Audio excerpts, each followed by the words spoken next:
Welcome to ATB TV. We're here at sunny Ballarat, Liz. Ladies' Day. Hi Pete. How are you? Nice to be back.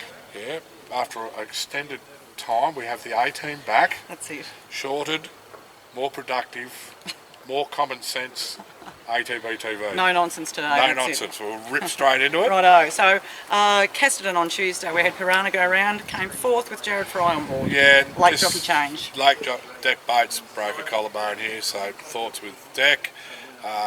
When I say here at Ballarat, at training that morning. Yeah, look, she just meandered out of the gate. Can't get too far back at Casterton. She did. She made a run around him, but it was just too much to do. She probably did a good job to get where she did. Fourth, beating a couple of lengths.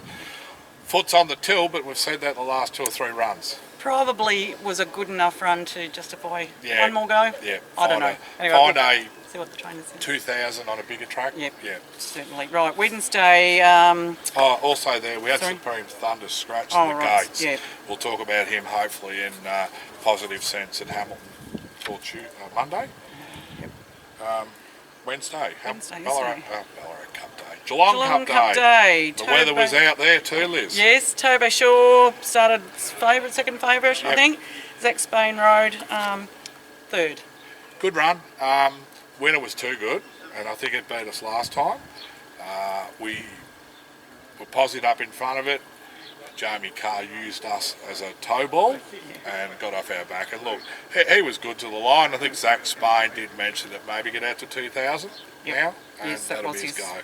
Post-race comment. Yep. And Hasseltoff, 2 races later, came fourth. Craig Williams got off very bullish about this horse. First go obviously was with Robbie Griffiths, now with Tom Dabernig. And look, it's probably been 2 or 3 times where we're going to the races and wet tracks and bad barriers, but we got there yesterday on a really good surface. He was really good the last 100, so he's on track to be winning. I know we wanted to run top 2 to go to Oaks Day for that Country Series final, but I think now it's a lot clearer that Tom could just pick the races that suit him. Be out to a mile next start and be very hard to beat. A few other options there. Yeah. Right, today here at Ballarat, Mean Girls. I've seen a couple of the owners. I know why she's called Mean Girls. No, obviously Liz, yourself and Sandy Fabray are part owners. Yes. And look, Maddie was sort of not knowing what to expect because of the wet tracks and trialling on wet tracks and missing runs. Haven't been able to get her on top of the ground to this point, so we gave us a bit better look at her. Well, she only beat 4 or 5 home. There was positive vibes from both Matthew and Dean that she hit the line well, and we get to 1,400 next start. If we can draw a gate, like Matthew said, if you draw a gate, she probably can sit pretty well on the speed, and he's pretty confident she can be ticking off a win. So tomorrow at Gawler, Lake Titicaca. Lake Titicaca. Well, I keep looking at it thinking there's got to be another way to say it, but the race caller says Titicaca. It is Titicaca. She's been good at her first 2 starts, and Will Clark is actually, I found his post-race or pre-race a little bit condemning of her, saying she needs to show us something to start. I thought, well, she'd ran 3rd and 2nd, 3rd and 4th or something. Sure what is. But anyway, she's out to 1,700. I think the family. We've just got Terry Bailey here trying to drown us out, so we might just flick off here for 2 secs and we'll be back. Pause for this race. That race is gone, Liz. Terry Bailey's gone, and we'll just finish off Lake Titicaca out to 1,700. From the breeding side of it, needs to get out and trip, and Will Clark thinks that could do the job for us. So fingers crossed. Tomorrow. Right, Saturday. Will's Dine Run this time. We've been dodging the wet tracks, and it's been a heartbreak for this horse. If this race was today, Liz, would be perfect. But what happens by the time we get to Moonee Valley on Saturday?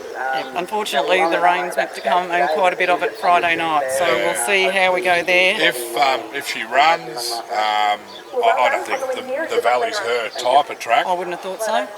But we need to get that run into it because there is a couple of nice races over the carnival in Flemington. So we'll just wait for the weather. Got to get some runs into it. An Irishman at St Arnaud. He's in the St Arnaud Cup.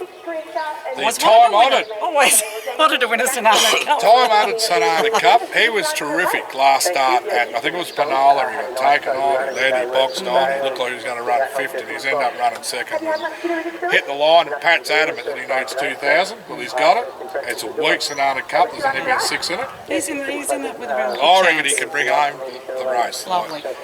Sunday, Arizona Dreaming at Sale. Yeah, this horse was a terrific win at Mildura. I think we were all gobsmacked the way he won that race. We weren't expecting that. No, and the key there is the top of the ground, firm track, and again, I suppose what happens with the weather, whether it hits sale, because I think if it gets to any degree slow 6, 7 towards an 8, I would be scratching. Yep, and being at the east of the state, that's highly likely. And he's gone to Sale, as Matt Kamani said. He's travelled to Mildura. We don't really want to travel to Sale again and waste a run, so we'll just play that one by ear. But if it's a good track, he's a huge chance. Yep. He's in great form. Now, the tipping comp's thrown up a few interesting stories, Pete, I believe. Yes. I won't say what I said to you about some people are... Now pay attention, children. I know. If you're knocked out, you're knocked out. Apologies. Well, I forget who the leaders are in the overall tipping. I know Wendy Pinfold's up there. I'll put that as an addition to the note when you get this link. And good on you, Wendy. You always do well in these tipping comps. You're and I think doing it for the girls. Acknowledgement to the 2 people that found Durston in the cup, which is Daryl Armstrong and Karen Cohen. Karen's actually pulled out a couple of good tips. Yep, another good tipster. Yeah, so they found the winner. There was about 24 people that banked on Smoking Romans, Liz. Me included. But you found him at 20 well, to 1. I got him the first week. Everyone's lobbed on with his favourite, and they missed the points there. There's a bit of the ladder's looking tight. I think 6 is the leader, and there's a lot on 4. So there's plenty to play out. Yep. From the knockout point of view, we started with 18. We're back to 10. Now the ones that stayed in found Mr. Maestro and it'll come to me in a minute. I can't think now, but anyway, earlier in the day. But anyway, so we've got 10 left from the knockout. We started with 96, so we're thinned in out over 3 weeks. Yep. As Darren loves the Swans Award, we're going to have to... poor old Rob Fuston. I love Rob. Sorry, mate, but... I've got nothing to do with this award, Rob, by the way. We highlight that the race that we have to tip in is the Caulfield Cup, and your tip is Masked Crusader in the Everest. That's worthy of a Swans Award. And Darren would probably send you 2 stubby holders for that. So unfortunately, we don't tip in Sydney or New South Wales or Queensland or South Australia. We tip in Victoria. So Rob, you've earned a stubby holder out of it anyway. Congratulations. Hope you're married for the Swans. Look, I still can't think of that horse now. Who were the favourites that won?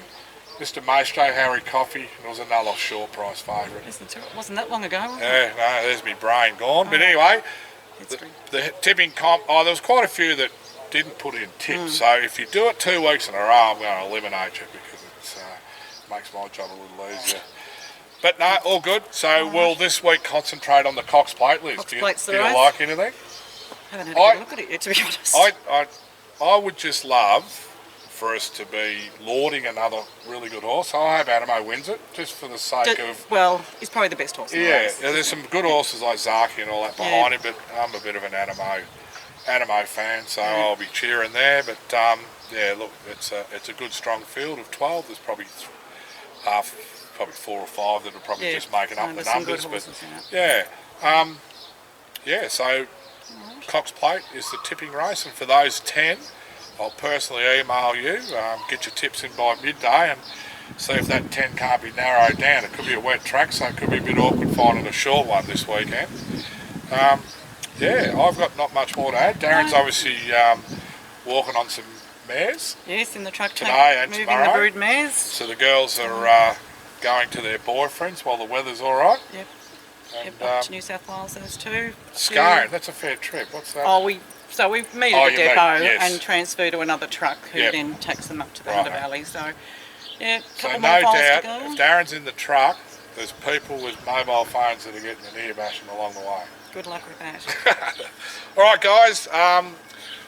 Geez, from a tipping point of view, I think we'll bring home a St Arnaud Cup with an Irishman. Yeah, all right. I'm with you on that. Yeah, okay. and I just hope we get a good track, a track for Steinem to at least race on. Lake Titicaca sounds like a nudist beach. Oh. No. Isn't it in Africa or something? I don't know, is it? I think anyway, so. she's It's tomorrow. actually a place. So you might be able to fill up your bank tomorrow, being Friday, with Lake Titicaca, and then all up on Irishman. Righto, there we go. At least you're all up, hun. Well, thanks, Liz. No worries, Pete. This Thanks is the for shortest, most concise ATB the way it should ever. be. The way it should be. All right. Cheers, everyone. Hi, guys. Hi, guys. In our haste to finish off ATB TV, we actually did forget Supreme Thunder. Obviously, he was scratched at Castanen on Tuesday after he lashed out, and the vets decided to remove him from the race. Matty's got him entered for a race at Hamilton on Monday. It's a 1600 metre benchmark 58. Probably the issue there, the track's a slow 7 now, with the rain that's forecast over the next 2 or 3 days. I think we sort of found out that he needs top of the ground. So he's probably a doubtful starter. Fields are out this morning.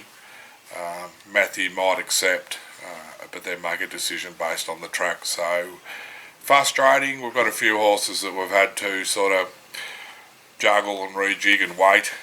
We had a few of them, because of the better weather, kick off their preps this week. But yeah, as I said, with 3 or 4 days of we know it's going to rain, how much and where, etc. It's probably just going to mean a put on a hold for a couple of horses like Supreme Thunder before they have the next start. But anyway, we'll just play that by ear, but he'll probably be accepted for tomorrow, and a decision will be made when we get to Monday.